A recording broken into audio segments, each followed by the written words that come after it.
নম্বরে ওয়ালা তালমিজু আনফুসাকুম, তোমরা অন্যের বদনাম করে বেরিও না। লামজ আসছে লুমাজা থেকে, ওয়াইলুল লিকুল্লি হুমাজাতিল লুমাজা, যে প্রকাশ্যে অন্যের বদনাম করে বেড়ায়, অন্যের দোষ খুঁজে বেড়ায়। একদল লোক আছে দেখবেন শুধু অন্যের দোষ খোঁজে, নিজের দিকে আঙ্গুল যায় না। কিন্তু এইভাবে আরেকজনের দিকে আঙ্গুল দিলে যে 3টা আঙ্গুল নিজের দিকে যায় এটা আবার ভুলে যায়। কাউকে যদি আমি এরকম করি, আমার দিকে কয় আঙ্গুল বলেন? এই 3টা কার দিকে? আর আরেকজনের দিকে 1 আঙ্গুল। তো কাউকে কিছু বলার আগে 3বার নিজেরটা ভাববেন যে নিজে কি করেন। ওলা তাল মিজাং, অন্যের বদনাম করো না, প্রকাশ্যে অন্যের দোষ খোঁজো না। সবচেয়ে বুদ্ধিমান সে যে নিজের দোষ খোঁজে, নিজের সমালোচনা যে করতে পারে সেই সর্বাপেক্ষা বুদ্ধিমান। কিন্তু আমরা একদল আছি শুধু সমালোচনা, ওর এই সমস্যা, ওর এইটা, ওর ওর মানে তার দায়িত্ব হচ্ছে সবার সমস্যা বের করা। এরকম দায়িত্বপ্রাপ্ত কিছু লোক আছে না নাই? সবাই না, এগুলো থেকে আমাদের বেরিয়ে আসতে হবে। অন্যের দোষ খোঁজা বাদ দিতে হবে, দোষ খুঁজলে নিজের দোষ খুঁজতে হবে। আমরা আত্মসমালোচনা করবো। খেয়াল রাখবেন, সবচেয়ে ভালো হচ্ছে আত্মসমালোচনা। সবচেয়ে ভালো কি? তারপরে মোটামুটি ভালো হচ্ছে আলোচনা, আর সবচেয়ে খারাপ হচ্ছে সমালোচনা। কিন্তু আমরা সবচেয়ে করি বেশি কোনটা? এটা চেঞ্জ করতে হবে, আত্মসমালোচনা বাড়াইতে হবে। আমি প্রায় একটা কথা বলি, small people talk about people, average people talk about things, and great people talk about ideas. ছোট মনের মানুষ যারা, এরা মানুষ নিয়ে কথা বলে, এর এই সমস্যা ওর। মাঝারি ধরনের যারা, এরা বিভিন্ন বিষয় নিয়ে, ঘটনা নিয়ে কথা বলে। গ্রেট মাইন্ড যারা, এরা আইডিয়া নিয়ে কথা বলে, যে এই আইডিয়া ইমপ্লিমেন্ট করলে সমাজের এটা সমাধান হবে, এই আইডিয়া জেনারেট করতে পারলে এইটা কাজ হবে। তো এখন বলেন, আপনি কি ছোট মনের মানুষ হবেন না বড় মনের? অন্যের দোষ খুঁজবো আর তাহলে কারটা খুঁজবো? ইনশাল্লাহ বলেন সবাই। কটা গেল? 7 নাম্বার, ওয়ালা তানাবাজু বিল আলকাব, কাউকে মন্দ উপনামে ডেকো না। মন্দ উপনামে ডেকো না মানে কাউকে একটা বিশেষ নাম দিও না, তার নামটা সুন্দরভাবে ডাকো। নাম বিকৃতি করা কবিরা গুনাহ। নাম, আপনি বলুন হুজুর এটা একটা কথা হইলো, নাম বিকৃতি করছি তো কি হয়েছে? এটা আপনার কাছে সমস্যা নাই। ধরেন যে ওই লোকের নাম আব্দুল্লাহ, আপনার কাছে আব্দুল্লাহ এটা সিম্পল, ধুর আব্দুল্লাহ একটা কিছু হইলো। কিন্তু যার নাম আব্দুল্লাহ তার কাছে এটা অনেক দামি। তার কাছে কি? কারণ এটা তার পরিচয় বহন করে। ধরেন যে আমার নাম কি মিজান, আপনার কাছে মনে হয় আরে মিজান একটা নাম হইলো, তা আমার কাছে তো এটা অনেক গুরুত্বপূর্ণ, কারণ এটা আমার পরিচয় বহন করে। এই নামে মানুষ আমাকে ডাকে, ফলে এটা আমার খুব আদরের, আমার কাছে বড্ড যত্নের, দরদের নামটা। আপনার কাছে নাও হতে পারে। মানুষ প্রত্যেকে তার নিজের নামকে খুব পছন্দ করে। দেখবেন যে মানুষ কাগজ পেলে নিজের নামটা লেখে, সিগনেচার দেয় একটা, দেখবেন দেয়। এরপর দেখবেন যে সি বিচে ঘুরতে গেলে বালুর মধ্যে নিজের নামটা লিখে, দেখবেন লিখে। শুধু তাই না, লিখে আবার একটা লাভ আঁকে, লাভ চারদিকে আঁকে।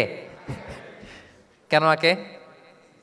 কারণ এই নামটা সে পছন্দ করে অনেক, এটা তার কাছে গুরুত্বপূর্ণ, আপনার কাছে নাও হতে পারে। এজন্য প্রত্যেকের নামটা তার কাছে খুব আদরের, যত্নের। তার নামটা আপনি সুন্দরভাবে বলবেন। নাম আপনি বিকৃত করতে পারবেন না। এটা কি গুনাহ? সগীরা কবিরা গুনাহ। এটা আমরা সমাজে করি, নাম বিকৃত করি না, নাম বিকৃত করা যাবে না। ওয়ালা তানাবাজু বিল আলকাব, মন্দ নামে ডেকো না। আমাদের সমাজে এটা আছে, দেখবেন যে বাবা মা সুন্দর নাম রেখেছে আবু বকর, ওকে ডাকে বকইরা, আছে না এরকম? তারপর নাম রেখেছে ধরেন আব্দুল কুদ্দুস, ওকে ডাকে। নাম রেখেছে আব্দুল ওয়াক্কাস, ওকে ডাকে। এই বিকৃতি আপনি করতে পারবেন? কারণ কিয়ামতের দিন আপনার নাম ধরে, আপনার বাবার নাম ধরে ডাকা হবে। তুদআউনা ইয়াউমাল কিয়ামাতি বিআসমাইকুম ওয়া আসমাই আবাইকুম। কিয়ামতের দিন তোমার নাম, তোমার বাবার নাম, যখন আপনাকে ডাকবে ফেরেশতারা, আপনার নাম এবং আপনার বাবার নাম ধরে ডাকা হবে। এজন্য রাসূল সাল্লাল্লাহু আলাইহি ওয়াসাল্লাম বলেন, ফা আহসিনু আসমাক, তোমাদের নামগুলো সুন্দর রেখো, তাহলে সেই দিন ডাকবে বল্টুর ছেলে কল্টু দাঁড়াও, তখন এই কোটি কোটি মানুষের সামনে আপনি এই নাম নিয়ে দাঁড়াবেন আর লজ্জায় পড়বেন। আর যদি বলে আব্দুর রহমানের ছেলে আব্দুল্লাহ, আসো, কত সুন্দর। নামগুলো ভালো আলেম দিয়ে ক্রস চেক করে, কনসালটেশন করে এরপরে রাখবেন। আর কাউকে মন্দ নামে কখনো ডাকা যাবে না। তার বংশের কোনো খারাপ কিছু দিয়ে তাকে ডাকা যাবে না। ধরেন একজনের বাবা ছিল চোর, কিন্তু তার সন্তান সে সৎ মানুষ হইতে পারে না। এখন বাবার কথা কি আপনি চোরের পোলা বলে ডাকতে পারবেন? আপনি ডাকবেন না, বলতে পারবেন না, কারণ সে তো ভালো। তাহলে নাম বিকৃত করা, মন্দ উপনামে ডাকা, এটা কবিরা গুনাহ। এটা আমরা কখনো করব? মনে থাকবে প্রিয় ভাইরা? আচ্ছা, 8 নম্বরে আল্লাহ তাআলা বলছেন, ইয়া আইয়ুহাল্লাযীনা আমানু জিতানিবু কাসীরাম মিনায-যন, ওই বিশ্বাসীরা তোমরা ধারণা থেকে বেঁচে থাকো। ইন্না বা'দা-যন্নি ইসমুন, কিছু কিছু ধারণা আছে এটা পাপ। ধারণা, অ্যাজাম্পশন করে কথা বলা নিষেধ। ধারণার উপর বেস করে কথা বলা যাবে। অনেকে ধারণার উপর কথা বলে। বেশিরভাগ ধারণাই মিথ্যা হয়। ধারণার বেশিরভাগ কি হয়? সো আপনি ধারণা, বেসড অন ধারণা আপনি কোনো কথা বলতে পারবেন, মানে যেটাকে আমরা বাংলায় বলি আন্দাজে কথা বলা। বাংলা আমরা কি বলি? আন্দাজে আপনি কিছু বলতে পারবেন না, আপনাকে নিশ্চিত হইতে হবে। আমরা খালি চোখে যা দেখি বাস্তবে ওই ঘটনা নাও হতে পারে এরকম। হোয়াট এভার উই সি, এটা রিয়েল সিনারি নাও হতে পারে, কিন্তু ভেতরে হয়তো এমন কিছু একটা আছে যেটা আমরা জানি না। এজন্য ধারণা করে কথা বলা নিষেধ ইসলামে। ওয়া ইন্না যান্না লা ইউগনি মিনাল হাক্কি শাইআ, আল্লাহ বলেন ধারণা কখনো সত্যের বিকল্প হতে পারে না। আপনাকে সত্যটা জেনে বলতে হবে, আপনি ধারণার উপর কিছু বলতে। আমরা এরকম সমাজে অনেক করি, অনেক। আপনি পাবেন, দেখবেন যে ধরেন যে আপনাকে আপনার এক বন্ধু দেখলো, রিক্সা দিয়ে যাচ্ছেন, আপনার পাশে এক নারী বসা, তো সে অনেক কিছু খারাপ ধারণা করতে পারে। এরকম হয় না সমাজে? তো এমন হতে পারে যে আপনি আপনার ছোট বোনকে নিয়ে বেরিয়েছেন, হতে পারে না? কিন্তু আপনি তো একটা ধারণা করে ফেললেন অন্য কিছু। বা আপনার ভাগ্নিকে নিয়ে বের হয়েছেন, আপনার খালাকে, আপন খালাকে নিয়ে বেরিয়েছেন কোনো কাজে, ডাক্তারের কাছে, বা কিছু একটা হতে পারে।